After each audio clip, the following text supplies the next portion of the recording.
I like to save time. I don't like to waste it. I want to use as little time as possible doing as much as I can get done as possible, especially when it comes to work. AI helps me do that. I'll be honest with you, there's a lot of things that I do using artificial intelligence, whether it's ChatGPT or Copilot or anything else like that. There's a lot of things I use that help me save time. However, there's a few things I don't touch with AI, and that's what we're going to talk about today. My name is Michael Prince. I'm the Office Manager Coach, and I'm here to coach you on when to not use AI in your business. So let's switch ourselves over to where you can see my screen. You can see I've already told AI, let's get started, and it's kind of pulled up some things that I do often when I'm talking through this. It's talking about marketing copy. Here's why. I just tried to film this video, and so I recently asked it about marketing copy. I wasn't happy with the way it turned out. So we're doing it again, but this time we're gonna look at this and see what we can do to show you where I don't let AI touch my business. One of the things is in creative artwork. So for instance, create an image that will promote 20% off pay per visit adjustments at our chiropractic clinic. Yeah, I've been working all day today, so my typing is slow. So this is gonna design for us an advertisement that I would throw on social media, maybe use in marketing emails, maybe I would put this, who knows where I would put this. And so as this thing works, I'm gonna explain to you why I don't necessarily like using it for my social media or other marketing purposes. So a couple things that we're gonna see when we look at this once it's done loading. One is it often has spelling errors, mistakes, trouble with the way everything looks, and it takes a lot to work on it. So you end up not using less time than you would originally just going ahead and designing something. Number two, you're gonna get bland, kind of basic promotional things. Something that a person's creative mind would come up with is not often gonna come out through here. I mean, another reason is the very simple reasons behind the ethical problems that come up whenever you talk about using artwork made by AI in order to promote products digitally. Now, the reason that's an ethical issue for some, for a lot, and in a lot of ways for myself as well, is because artists spend a lot of time developing and working on their art, right? And this artwork is used, the artwork that's been published across the web, whether it's on websites or other things, this artwork is used to establish what the AI system you're using is going to make with your prompt. So as we switch over here to where we can take a look at what this created, you can see that we've got a basic image of hands touching a person who's face down. So when I said an ad that features adjustments, it got the spelling right. The font is boring as heck and the colors are not interesting, but the message is there. Great. The image is obvious. Look at that face dug down into that pillow. Look at the hands, the way the arm is twisted. That doesn't make any sense. The way this arm over here on his left arm, the chiropractor's left arm. What is that patient wearing? I'd like to know. This makes me think of like some sort of Space Odyssey film or something, right? I don't know what he's wearing, but that's what you get whenever you ask AI to make something like this. And so this is going to take a lot of tweaks, a lot of questions. Maybe you're prompting it with images you've taken, when in reality, I can get on Canva or something and I can throw together artwork that's gonna look great using images we have, even if we've used it in the past, to show off one of our doctors, the face of our doctors adjusting somebody in the clinic or something like that. Don't use AI for that. The personal touch, the face of the doctors that work in your office, the face that's familiar to the patients that already come into your clinic, those are what's going to attract people to your content. This looks fake. It looks like advertising, and it's just one option. I know you could keep tweaking and make it look better, and some people get even more quality. They're better at their prompts and what they get out of the AI, but I usually can tell when I look at advertisements and I can say, aha, that is AI and I don't like the way that looks. It looks weird. It's a little off. It's called the uncanny valley. If you're familiar with horror or anything like that, then you would understand. uncanny valley. So that's the first thing is whenever you're trying to put together promotional imagery, I don't use AI for that. The second thing that I don't like to use AI for is whenever I'm writing some sort of email, right? Or a message, a Facebook post or a message that's going to be going out over text message. I typically don't like using AI for something like that. And it's a really easy reason. Let me show you again. We're going to go back again to where I can work in Copilot here, and I can say, great, we've got our image. So draft an email promoting this same special. You're going to see the word special didn't look like a word to me. You're going to see how this will give us a few little clues to show us that this is artificial intelligence. This is AI crafting this. One of them is the hyphens. This hyphen here. This one here, maybe not as much, but this here is very obvious AI. AI uses those a lot. People do too. Like I know people who are very persnickety, I guess you could say, about how they use the English language when they're writing. And this would be maybe a proper way to do that. But most people in this situation are going to type out, we're offering 20% off all pay-per-visit chiropractic adjustments, period. Capital N, no packages, no pressure, just personalized care when you need it. Most people are going to draft it that way, and this looks very AI. Also, the other thing to keep in mind is that these things that show that we can tell our AI, the artificial intelligence and the algorithms that scan emails as they come in to look for spam, oftentimes will highlight those things as spam. It's not necessarily blocking it because it's AI, but AI has a tendency to use spam-looking content in order to promote and put things in the emails or any kind of information that you're having it right for you.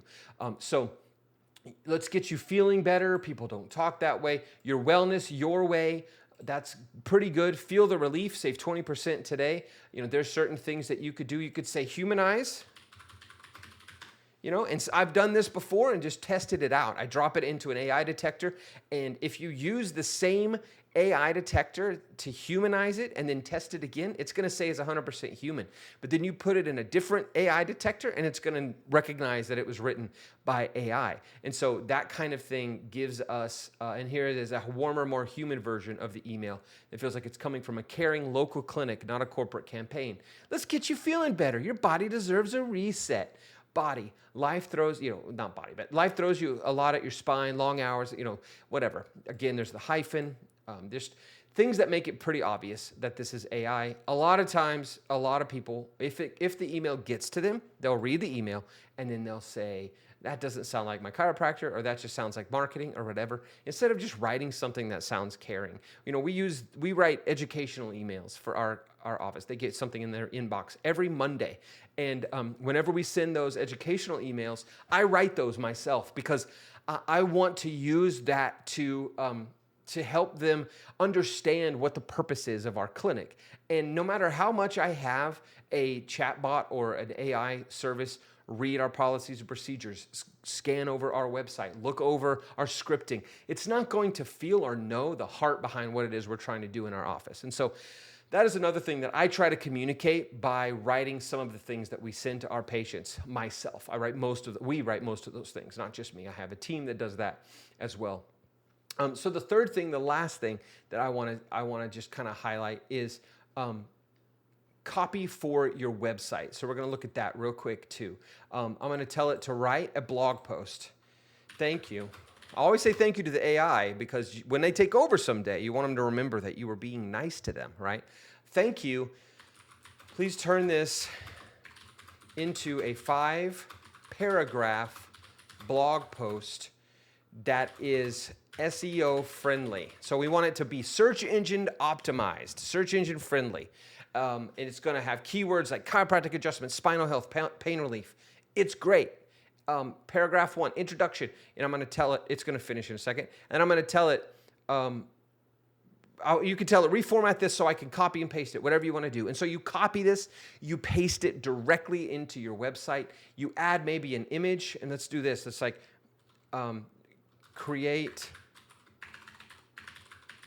an image that will go with this post. And then I can just make my image in here. It wrote me a blog post. It's going to create me an image. All I'm going to do is copy and paste that content into the blog post. There's some web design services now that let you have AI write your blog posts in the web design services. It feels awesome. Here's the problem is that content, just like emails, even more so with search engines, whether it's Google or Bing Copilot or Bing or Copilot, Google, ChatGPT, Gemini, anything that's crawling the internet, searching, it demotes artificial intelligent written content. Why? Even though it's promoting that stuff, it's not feeding it as much to people, especially in the paid and sponsored advertisements. It's not feeding it to people because people who use it to scam others, people who use the internet and use Google search engine optimization to trick others into spending money they shouldn't be spending on things they shouldn't be spending them on, they use AI to write this thing quickly because they have the shotgun approach, right? Where they're throwing as much content in the internet as possible to catch a few people who can give them a lot of money, and that's how they're going to make as much money as they can make doing that. So right now, this image is not going to work. It's not what I want. So I would have to tell it, once it finishes, I would have to tell it, hey, redo this image and make it not be an advertisement, but just a simple image that can go with a blog post with just graphics, no text.